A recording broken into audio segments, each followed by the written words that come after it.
여러분 안녕하세요. 하늘교회 전성조 목사입니다. 오늘도 저와 함께 느헤미야 기도회 함께 하시겠습니다. 느헤미야 기도회 참여 방법은 다음과 같습니다.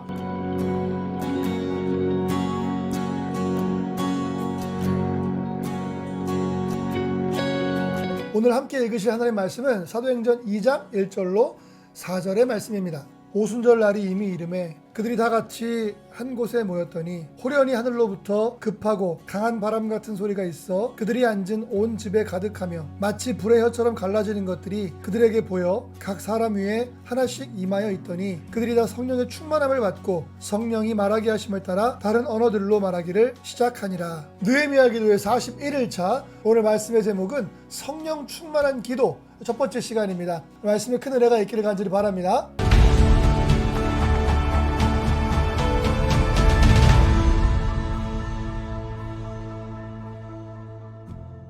부활하신 예수님께서 승천하신 후에 마가의 다락방에 모인 제자들이 마음을 다하여 기도할 때에 불같은 성령을 충만하게 받는 일이 있었습니다. 로마서 8장 9절에 보면 사도 바울은 누구든지 그리스도의 영이 아니면 하나님의 사람이 아니니라 말씀하였습니다.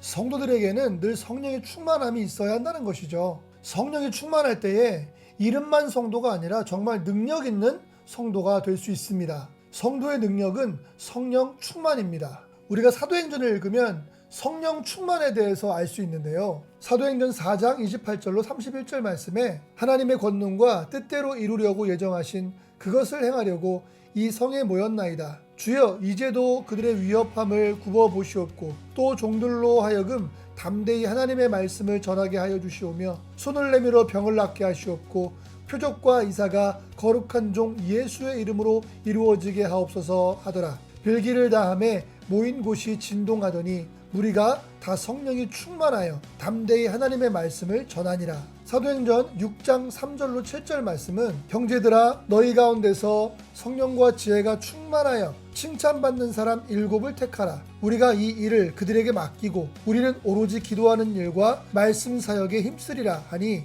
온 무리가 이 말을 기뻐하여 믿음과 성령이 충만한 사람 스데반과 또 빌립과 브로고로와 니가노르와 디몬과 바네바와 유대교에 입교했던 안디옥 사람 니골라를 택하여 사도들 앞에 세우니 사도들이 기도하고 그들에게 안수하니라. 하나님의 말씀이 점점 왕성하여 예루살렘에 있는 제자의 수가 더 심히 많아지고 허다한 제사장의 무리도 이 도에 복종하니라. 또한 사도행전 9장 17절로 19절 말씀 보시면 사도 바울의 회심 장면이 나오는데요. 아나니아가 떠나 그 집에 들어가서 그에게 안수하여 이르되 형제 사울아 주 곧 내가 오는 길에서 나타나셨던 예수께서 나를 보내어 너로 다시 보게 하시고 성령으로 충만하게 하신다 하니 즉시 사울의 눈에서 비늘 같은 것이 벗어져 다시 보게 된지라. 일어나 세례를 받고 음식을 먹음에 강건하여 지니라.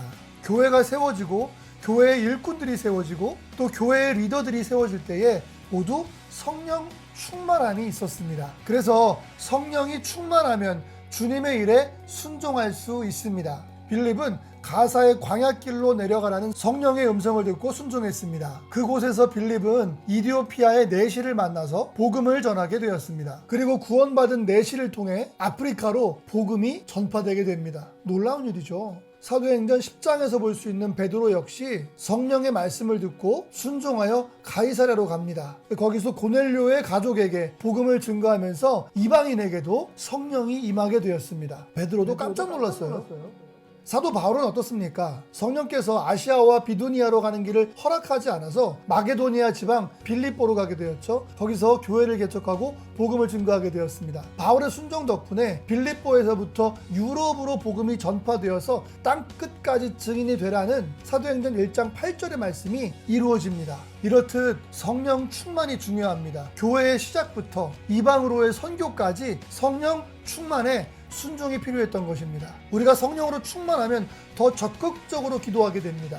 소극적인 기도는 적극적인 결과를 가져올 수 없습니다. 응답을 기대하면서 적극적으로 기도하지 않으면 하나님의 응답이 와도 그 응답을 알 수 없을 것입니다. 응답을 기대하는 기도를 해야 하나님께서 응답을 주셨을 때에 그것을 응답으로 알 수 있는 것입니다. 하나님의 말씀을 아무리 믿는다고 고백할지라도 행함이 없으면 그 믿음 자체가 죽은 것과 마찬가지 원리입니다. 예수님 역시 기도에 힘쓰셨습니다. 누가복음 22장 44절 보시니까 예수께서 힘쓰고 애써 더욱 간절히 기도하시니 땀이 땅에 떨어지는 핏방울 같이 되더라. 예수님처럼 우리도 적극적으로 기도할 때에 하나님의 역사를 보게 될 것입니다. 사랑하는 성도 여러분, 성령 충만하면 주님의 일에 순종할 수 있습니다. 여러분들의 삶이 부흥하기 위해서, 우리 교회가 부흥하기 위해서, 이 나라가 전 세계가 부흥되기 위해서 우리는 성령 충만해야 될 줄 믿습니다. 오늘도 그런 기도를 올려드리시는 귀한 분들 되시기를 예수님의 이름으로 축원을 드립니다. 기도하시겠습니다. 하나님 아버지 감사합니다. 오늘도 생명 주시고 기도할 수 있도록 은혜 주심을 감사드립니다. 우리는 예수 그리스도를 통하여 성도가 되었습니다. 성도의 능력은 성령 충만한 것인데 오늘도 우리의 삶에 성령 충만한 능력이